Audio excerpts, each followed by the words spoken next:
Assalamualaikum warahmatullahi wabarakatuh. Kali ini saya akan membawakan sebuah cerita yang berjudul Arwah Gadis Desa Penunggu Jembatan. Cerita ini diambil dari narasumber pada tahun 1991 di daerah Jawa Barat, dan orang ini tidak mau disebutkan namanya. Semoga kalian terhibur dalam konten-konten misteri kami. Cerita ini sangatlah seru, menegangkan, dan seram. Apa cerita selanjutnya? Kita saksikan. Cekidot. Sebut saja namaku Sumarna.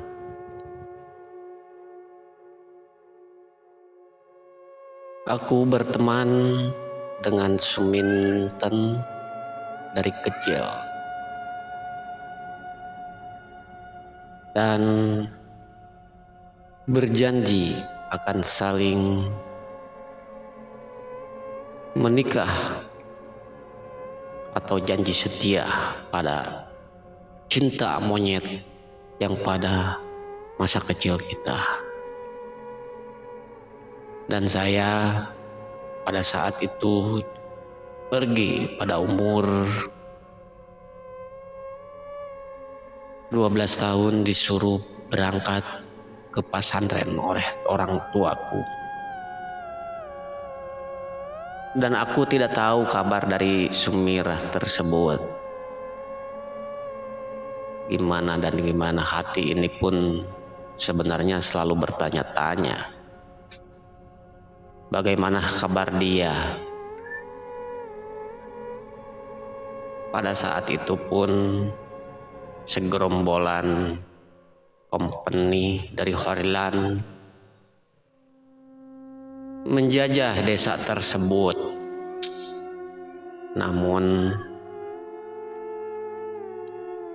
memang kejadian di desa tersebut lagi genting, dan pada saat itu pun hasil panen dan rempah-rempah pun diambil oleh menir tersebut. Dan sampai suatu saat Sumirah pun ditangkap oleh Belanda tersebut, mau dijadikan istri dan pemuas nafsu si menir tersebut. Berhubung Sumirah gadis yang baik hati dan ingin menaati janjinya kepada Sumarna, maka dia menolak apapun yang diinginkan oleh si menir tersebut. Makanya dia disiksa terus menerus oleh menir tersebut, dan akhirnya si wanita tersebut meninggal karena terus-menerus disiksa oleh menir tersebut. Dan mayatnya pun dibuang di jembatan kali dekat rumah Belanda tersebut. Sudah berpuluh-puluh tahun kemudian, Sumarna pun pulang dari pesantren, dan Belanda pun sudah tidak ada di tempatnya karena sudah merdeka. Dan akan tetapi Sumarna tetap mencari buah kekasihnya yang sangat dia cintai. Pada tahun 1998, Sumarna pun pulang dari pesantren. Cuman keadaan sangat berbeda pada waktu dia masih kecil di kampung tersebut. Dan tiba-tiba Sumarna pun sampai di kampung sebelah, berhenti di warung karena kehausan membeli air dan secangkir kopi di warung tersebut. Ternyata warung tersebut pun mengenali dirinya dan bertanya kepada Sumarna, "Bu, kopinya satu ya, Bu?" Iya deh, kayaknya Ade bukan penduduk asli sini ya deh. Soalnya ibu baru lihat nih. "Aku penduduk asli sini, Bu. Cuman dari kecil aku di pesantren, Bu. Ini baru pulang udah berpuluh-puluh tahun, Bu. Kok sekarang situasinya sangat berbeda ya, Bu?"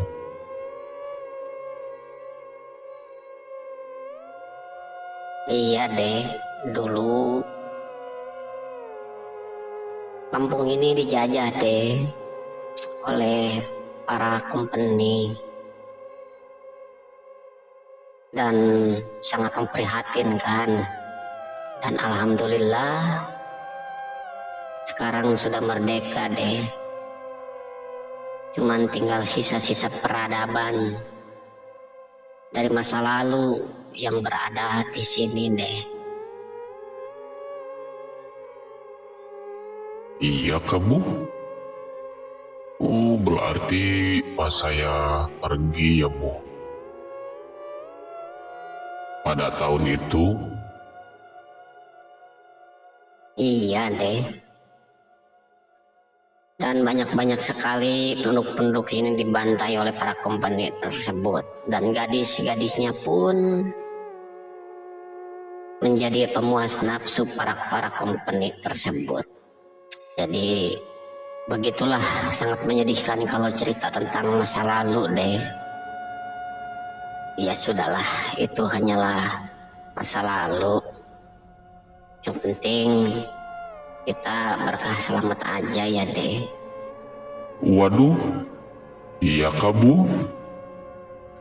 Lalu Sumarna pun terhentak kaget mendengar cerita si ibu tadi. Dan Sumarna pun saking penasarannya, dia ingin bergegas pulang ke rumahnya dan menghabiskan secangkir kopi yang berada di warung tersebut. Lalu Sumarna pun berpamitan kepada si ibu warung tersebut dan mulai berjalan lagi menuju rumahnya. Selang beberapa lama kemudian, karena dia teringat waktu zaman dahulu hanyalah jembatan tersebut yang menghubungkan kampung sebelah dengan kampung dirinya lewat jembatan tersebut. Padahal ada jalan lain yang sering dilalui oleh lain, karena jembatan tersebut sudah tidak diaktifkan lagi semenjak banyak pembantaian oleh company pada zaman itu. Tapi Sumarna tidak tahu dan bergegas berjalan ke daerah tersebut. Langkah demi langkah kaki melangkah ke depan, dan hembusan angin dan hawa seram pun mulai menyelimuti Sumarna. Di jembatan tersebut banyak tersimpan misteri-misteri yang sangat aneh pada dilalui oleh Sumarna. Seolah ada yang memperhatikan langkah dia menuju kampung tersebut. Tapi Sumarna tidak menghiraukan apa yang dirasakannya. Dan Sumarna pun meneruskan perjalanan pulang menuju ke rumahnya, melewati jembatan dan gedung peninggalan Belanda tersebut. Dan ketemulah Sumarna pada pamannya yang bernama Pak Toha di kampung tersebut. Awalnya dia pun tidak kenal dengan Sumarna, tetapi Sumarna masih kenal kepada Pak Toha tersebut. Paman, masih kenal aku, Paman? Lah, kamu siapa? Aku Sumarna, Paman. Anaknya Pak Rodia. Oh iya kah? Alhamdulillah kamu pulang juga. Tuh. Iya, Paman. Tapi sekarang banyak yang berbeda ya, Paman. Situasinya, saya pun sampai keder ini jalan. Udah, jangan banyak bicara. Sekarang yuk ke rumah Paman aja. Akan Paman ceritakan apa kejadian yang ketika kamu pulang berangkat. Banyak sekali. Pokoknya mah, yuk kita ngopi di rumah Paman. Lalu Pak Toha pun menceritakan kepada Sumarna bahwa kampungnya tersebut dulu dijajah oleh Belanda. Padahal Sumarna sudah tahu dari ibu warung tadi. Dan Sumarna menanyakan keadaan Sumarni, kekasih hatinya dulu. Lalu Pak Toha pun menjawab, Paman, apakah Sumarni, teman kecilku dulu masih ada, Paman? Waduh, keluarga Sumarni dulu diculik oleh para kompeni dan keluarganya pun dibantai habis doh. Waduh, makamnya masih adakah? Dan semua ada kalau orang tuanya, cuman kalau Sumarni mayatnya pun sampai sekarang nggak ditemukan di jembatan tersebut. Iya kah, Paman? Iya. Sama kayak ibu dan bapakmu dibantai habis oleh para menit tersebut pada zaman dulu. Dan sekarang pun jembatan tersebut pun menjadi angker. Karena terdapat misteri-misteri zaman dulu. Dan tidak ada yang berani lewat ke jembatan tersebut. Dan sekarang penduduk setempat pun berjalan, membuka jalan baru. Karena itu adalah dianggapnya adalah kampung mati yang sudah terkubur oleh masa lalu. Begitu ya, Paman? Iya. Lalu Sumarna pun termenung sejenak dan beristirahat. memikirkan kekasih hatinya. Dan malam pun tiba, selesai sholat maghrib, Sumarna pun berpamitan kepada Pak Toha, ingin ke jembatan tersebut dan mendoakan kekasih hatinya yang bernama Sumarni. Lalu Sumarna pun berpamitan kepada Pak Toha. Namun dilarang oleh Pak Toha, tetapi dia tidak menghiraukannya dan harus memecahkan teka-teki dan misteri yang berada di jembatan tersebut. Paman, saya izin pergi dulu ya. Lah, mau kemana? Mau ke jembatan tersebut. Kalau bisa jangan doh, itu sangat angker, biarkan. karena aku ada firasat tidak baik ingin menemui ada kayak memanggil Sumarni yang berada di sana, Paman. Biar dia tenang di sana. Aku ingin mendoakannya dan harus cepat terpecahkan. Jangan sampai keangkeran tersebut berlanjut, Paman.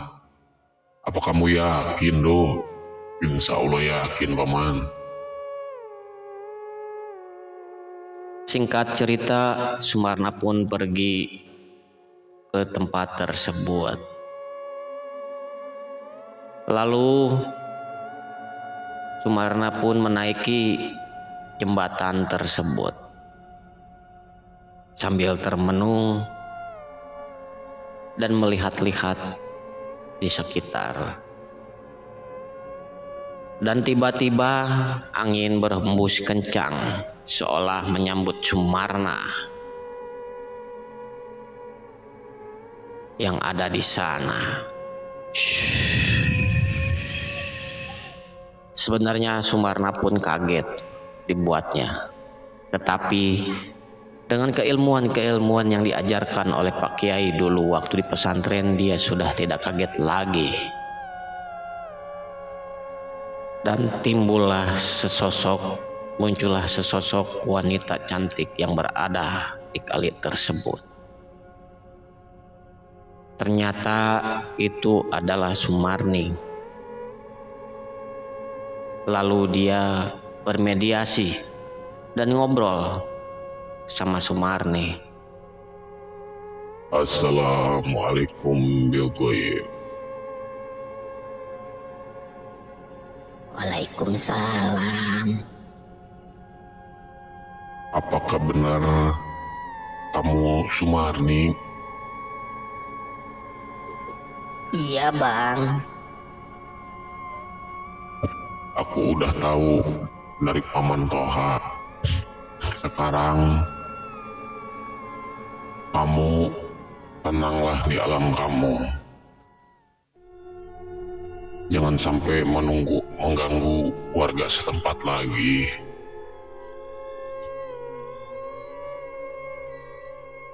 Iya. Dari dulu sampai sekarang aku pun sebenarnya masih menunggu kamu di sini. Karena aku sudah janji akan janji setia kepadamu. Dan aku tidak bisa menyelamatkan diriku pada saat itu. Toha, apakah kamu mau menyempurnakan aku oleh keilmuan yang kamu miliki? Iya, dan aku pun minta maaf padamu telah meninggalkanmu di sini. Dan ya kalau misalnya kamu seperti itu, baiklah. Akan kudoakan semoga kamu tenang di alam sana. Amin. Lalu Sumarna pun duduk bersila di jembatan tersebut dan membacakan doa-doa yang dia pelajari dari pesantren. Dan Surti pun menatap pada Sumarna dengan sedih. Tetapi mau diapakan lagi karena dia sudah beda alam. Sesudah Sumarna merapalkan doa-doa, lalu Sumarni pun menghilang dan menggamburkan bunga anggrek di jembatan tersebut. Tandanya dia sudah tenang di sana.